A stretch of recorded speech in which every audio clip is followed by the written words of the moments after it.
Shalom.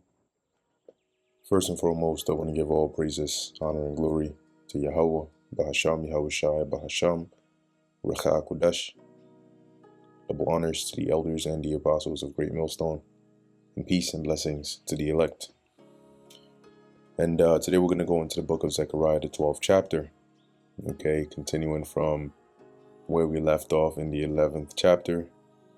And, Zechariah continues to pretty much prophesy, right? Some of these chapters, really most of them, are written in metaphorical sense. Sometimes they're analogies, sometimes they're dark sayings. Nevertheless, in this chapter, it mainly deals with the Lord defending Jerusalem, right? Protecting Jerusalem, raising up Israel, and then ultimately making sure that we're good. Okay, so let's get into it. This is the book of Zechariah chapter 12 verse 1. It says here, the burden of the word of the Lord Yahweh for Israel, saith the Lord Yahweh, which stretcheth forth the heavens, and layeth the foundation of the earth, and formeth the spirit of man within him. Right, and when you deal with the burden, you'll notice that, in the writings of some of these other prophets, they also mention the burden of the word of the Lord. And the burden is something that's likened unto something that's laid upon you, right? Something that's upon you, that weighs upon you.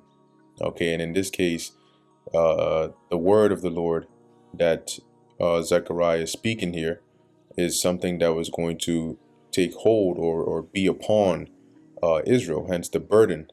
Okay, and at the same time, having to prophesy to a hard-headed nation like that, and do some of these things, could feel burdensome at times, but that is the job of a prophet anyway.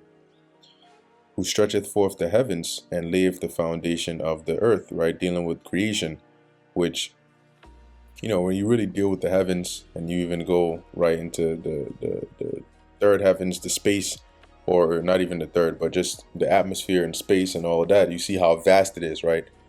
And with all the different planets and all the different galaxies and solar systems and all those things, really the Most High had that all blueprinted, right? And then Yahweh Shai and the angels created it. But it's likened onto the Lord, simply just stretching, okay, those heavens like a curtain. I believe that's in the book of Psalms 104, if I'm not mistaken, or 103.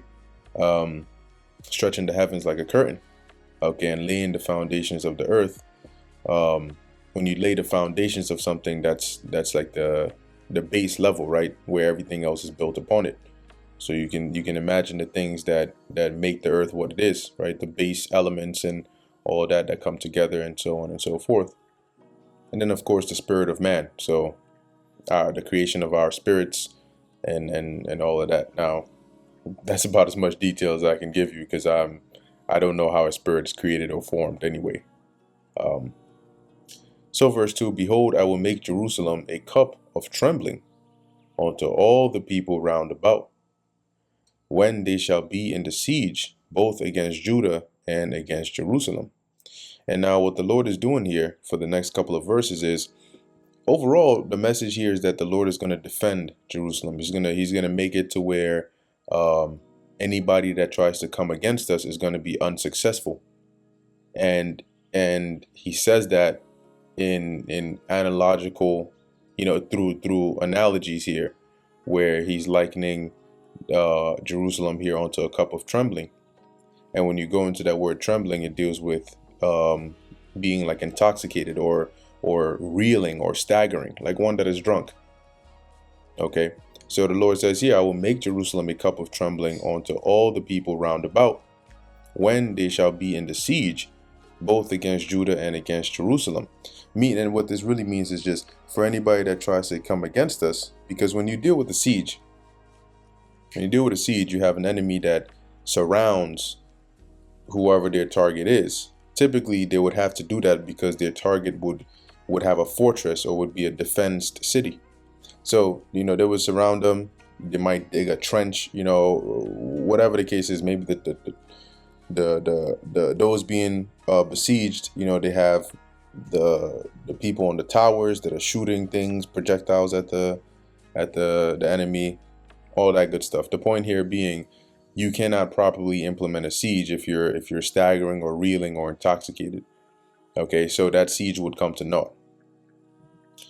Verse 3, and in that day will I make Jerusalem a burdensome stone for all people. All that burden themselves with it shall be cut in pieces, though all the people of the earth be gathered together against it. See? So in other words, even though pretty much all nations could come against you, but they will not succeed. Okay, and all those that come against us, as it says here, will be cut in pieces. They would be destroyed, and their efforts would be in vain in that day. And what day is that? That's the day where the Lord raises us up, okay, and gives us that power. And that is why their efforts are going to be in vain, because the Lord is going to bless us with power, as when we read on down, it tells us. But at the same time, the Lord is going to be defending us. As a matter of fact, the reason why the nation of Israel went into captivity in the first place, or suffered loss, or was brought under the power of the enemy, was because of the Lord, because the Lord fought against us, because the Lord used these enemies to come against us. But in this case, the Lord is doing the reverse. Hence, we're going to be likened unto that burdensome stone. And when you read in the book of Psalms, the 83rd chapter, it lists for you a great deal of adversaries that have come against Israel. Verse 4, in that day, saith the Lord Yahweh, I will smite every horse with astonishment. And that word astonishment goes into confusion, right? And his rider with madness. And I will open mine eyes upon the house of Judah, and I will smite every horse of the people with blindness. So you can imagine, right? If you have like war in the ancient world, a nation would come with its armies. You would have horsemen, which are men on horses, either with arrow, bow and arrow, or with sword, or with spears, whatever. You would have footmen, right? You would have some nations that had the means, elephants and chariots and all of those things. But imagine a nation coming against another nation, and their horses are smitten with confusion, okay, where you're trying to direct them in one way and they're going another way, right? The rider is smitten with madness, not having a sense of direction.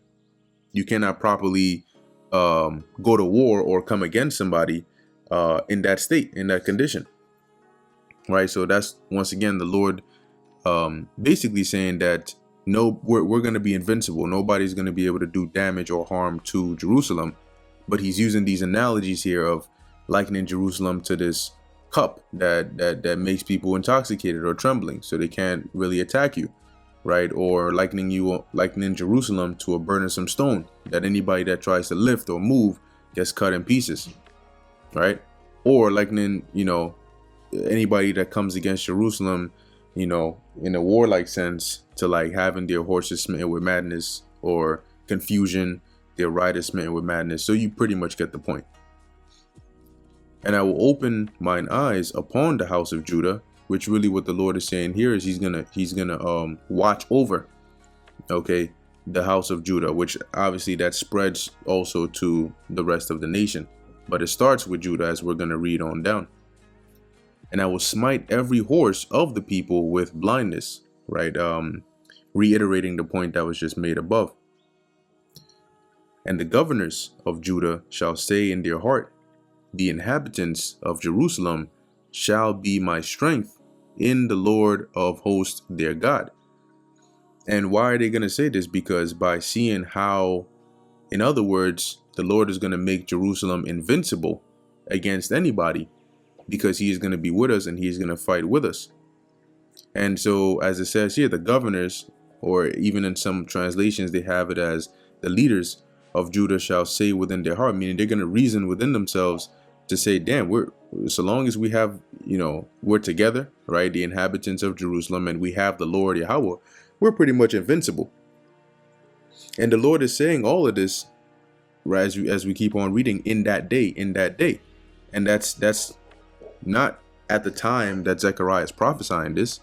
And it wasn't at the time of like Yahushua being on the scene, but it's really prophetic. It's a future prophecy, which is going to happen when the Lord comes back, because that's when he's going to change us and give us that power. And from that point on, nobody will be able to come against us. Verse 6, in that day, I will make the governors of Judah like an hearth of fire among the wood, and like a torch of fire in a sheaf. Now, a hearth is like a pot, right? Like a pot or a cauldron of fire. So you can imagine, obviously, if you want to have fire in a pot, you don't just throw fire in there. You have to have something that keeps the fire burning. So like coals or charcoal or whatever, right? As it says, among the wood, and like a torch of fire in a sheaf. Now, if you don't know what a sheaf is, let me just put it here. You can get an image, sheaf, and we'll just do like of wheat. So this, they say an image is worth what, 1,000 words or so. So this is like a sheaf. When you have harvest and you cut the grains, right, like these one by one, what they would do is that's what the reapers would do. They would use that sickle to cut it, and then they would bind it together, and together that bunch is referred to as a sheaf. Okay, so you have here like a sheaf of wheat, which is this bundle right here, and as you can see, it looks pretty dry, right? So if you were to light a fire amongst that, it would pretty much burn everything. And that's what the Lord is likening, as it says here in Zechariah 12:6. He's going to liken the governors of Judah onto that, like a torch in a sheaf, meaning we're going to devour.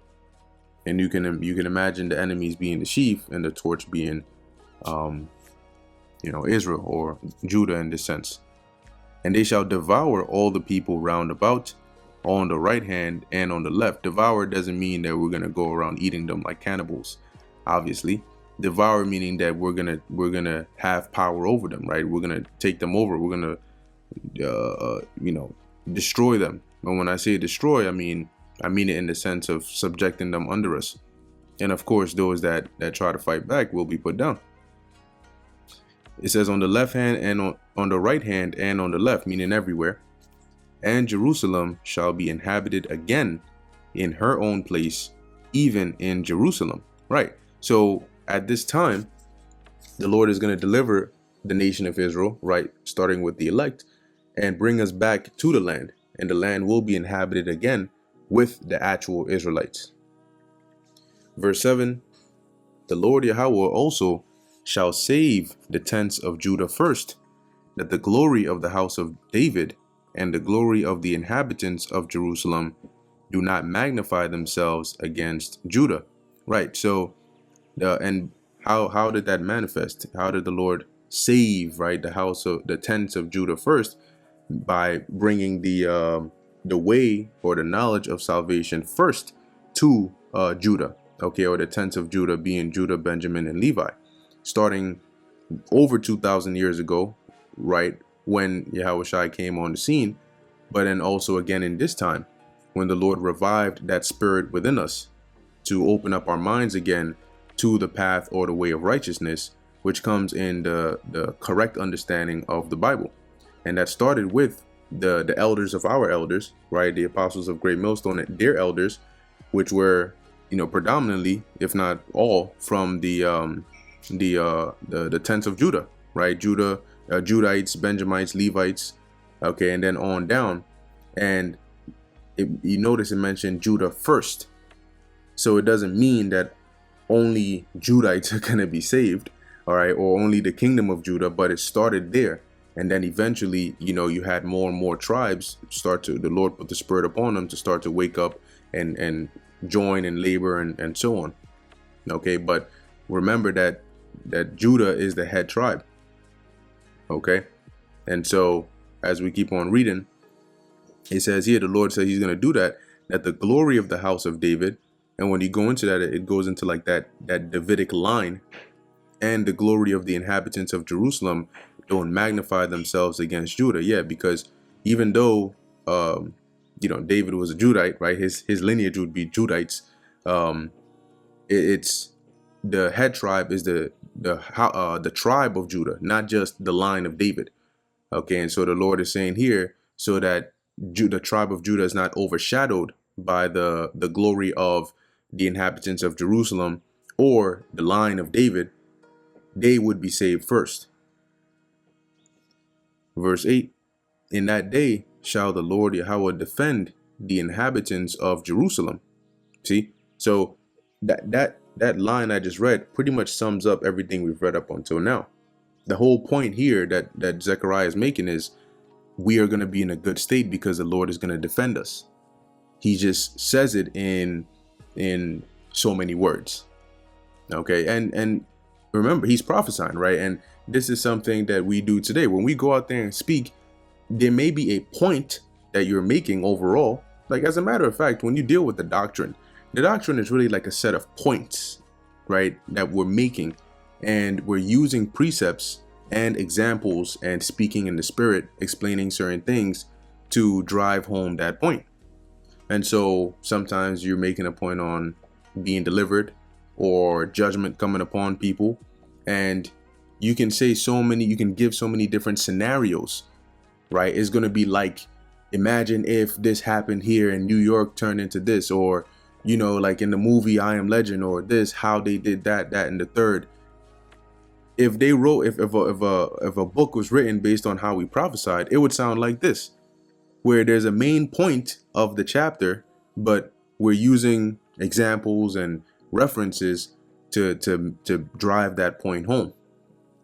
Hence, the verses above talk about, I will make the house of Judah like, or I'll make the inhabitants of Judah like this, or like that, or like this. But the main point here is the Lord is going to defend the inhabitants of Jerusalem. And he that is feeble among them at that day shall be as David. And when you read about the history of King David, he was a mighty man, not to be messed with. Okay, even from his young age up, slaying lions and bears up until Goliath, and just going up from there. And so the he that is feeble, meaning the weakest, okay, shall be like King David. And you know the saying, you're only as strong as your weakest link. So if you imagine a team of, like, I don't know how to put this, like, I don't know, maybe if you saw the Incredible Hulk in person, and he told you, hey, where I'm from, I'm the weakest guy over there. That sort of gives you an idea how strong where he's from the people are, right? Just based on him. If he's the weakest, then damn, I can only imagine what the rest are like. Right, so the Lord is saying here, you know, making this comparison, that the weakest will be like David, and we know David was not a weak person. And the house of David shall be as God. And here, the house of David is not just the line of David, it's talking about the elect, okay, because they're also likened onto the house of David. Shall be as God. When you go into the word God here in the Hebrew is Alhaim, which is powers or judges, or, you know, divine ones. So it doesn't mean they're going to be, you know, the most high. Okay, but the house of David is going to be like God's, which we know according to, you know, Psalms 82 and other precepts. When the Lord changes us, right, starting with the elect, we're going to become as gods, or not even as gods, we will become gods, as the angel of the Lord before them, right? Because the angels are also powers. Okay, and when you actually look into the word, let's look into the word God. You see Alahayam, and if we open that here, you can see even in the example they list what? Angels, right? Divine ones, rulers, judges, gods. And that's what the elect are gonna, really the whole nation in due time is gonna become. But it's gonna start with the elect, i.e. the house of David. Verse 12, and it shall come to pass in that day that I will seek to destroy all the nations that come against Jerusalem.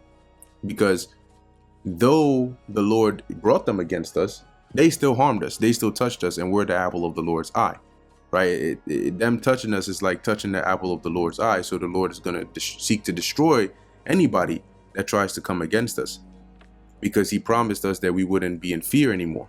right? And our habitation would be peace. And he would be like that defense.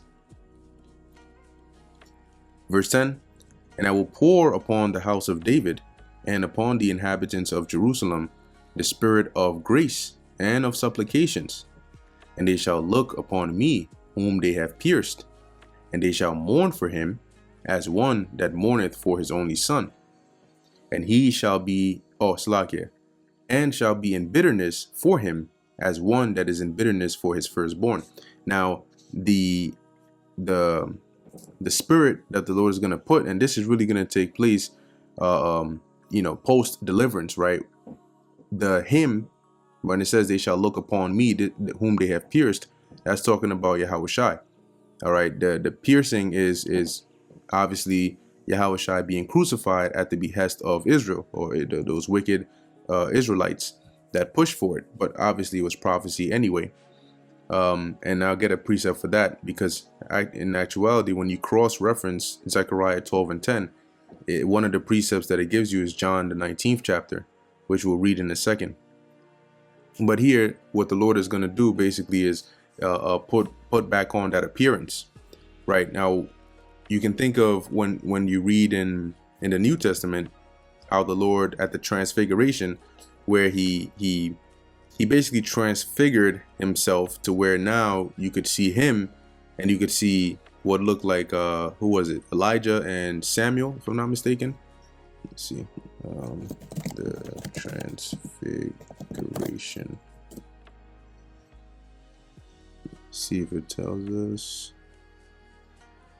Okay, here's a verse. I just want to see who were the two. Yeah, Salakia, Moses. You had Moses and Elijah, right? So he made it look like Moses was there and Elijah was there, and they were both basically like talking to him, right? Or they were just there. So similarly, the Lord is going to be able to display that body that he was in when he was crucified, and upon seeing that, everybody is going to mourn. Okay, as like it says here, and they shall mourn for him, Yahushai, the Messiah, as one that mourneth for his only son. So you're gonna mourn like as if you had only one son, and then he was murdered or he was put to death, and shall be in bitterness for him as one that is in bitterness for his firstborn. Okay, because that is Yahushai, the only begotten, or the first begotten, but the only begotten of the Father, and the firstborn of many brethren, right? Now, let's go real quick to the book of John, chapter 19. And I'm going to start at verse 34, because the Apostle John also made reference to this precept, or let's say this writing. So this is John 19 and 34. But one of the soldiers with a spear pierced his side, and forthwith came there out blood and water. And this is Yahushai who was pierced here. And he that saw it bare record, and his record is true. And he knoweth that he saith true, that ye might believe. For these things were done, that the scripture should be fulfilled, a bone of him shall not be broken. So the Apostle John mentions that obviously when they crucified Yahushua and they pierced him and all that came out, they checked if he was dead, and they didn't have to break his legs or any of that, because I believe, if I remember correctly, they would break the legs to speed up the death of the malefactors, those that were being crucified. But Yahushua died, and they didn't have to break his legs. So that precept, I believe, is in the book of Psalms. That is what the Apostle John is referencing here as being fulfilled upon seeing this. But then in verse 37, he also alludes to another precept, not saying per se that this is being fulfilled here, but he just mentions it anyway, right? So you can imagine it came to mind, where in verse 37 it says, and again another scripture saith, they shall look on him whom they pierced, right? And that's what we just read here in the book of Zechariah chapter 12 verse 10. And they shall look upon me whom they have pierced, And they shall mourn for him as one that mourneth for his only son, and shall be in bitterness for him as one that is in bitterness for his firstborn. Now, when this happened, when Yahushua was actually, crucified and pierced, yes, you had some that were mourning and crying, right, on those that believed in the Lord. But if you read the verse starting at the top, the Lord said he was going to pour upon the house of David and the inhabitants of Jerusalem. But when you reference the time of Yahushua, it wasn't all the inhabitants, all right, that were mourning for Yahushua upon seeing him being pierced. It was really only those that followed, or those that believed. Okay, but as we keep on reading, it's going to tell us that all the families here, right, are going to mourn when they see this image of Yahushua having been pierced. Okay, so this is something that's going to take place really in the kingdom. Verse 11, in that day shall there be a great mourning in Jerusalem, as the mourning of Hadad Ramon in the valley of Megiddo, which this is Megiddo, and I believe this references to when Josiah was killed in battle. When you actually look up here, we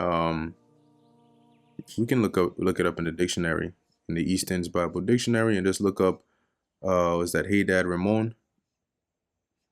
There we go. So it says here, composed of the names of 2 Syrian idols, the name of a place in the valley of Megiddo. It is alluded to by the prophet Zechariah in a proverbial expression derived from the lamentation for Josiah, who was mortally wounded near this place. And they give you a reference precept. It has been identified with the modern Rumane, a village at the foot of the Megiddo Hills in a notch or valley about an hour and a half south of Tel Metzelim. Anyway, so it's likened here because there was a great mourning. When you read in the book of Jeremiah and Chronicles and Kings, it tells you that there was a great mourning. Everybody basically mourned when Josiah died, because he was one of the kings that did good. He held the huge Passover and all of that.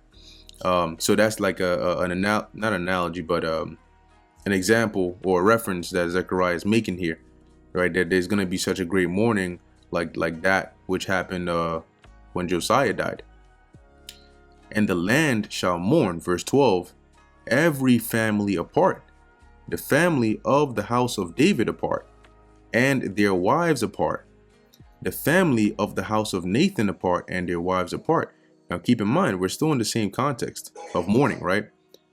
At the time when this actually happened, David wasn't there as David, right? If you can receive it, we believe, obviously we know he came as Peter, but this what we're reading here did not happen at the time Yahushua was actually pierced.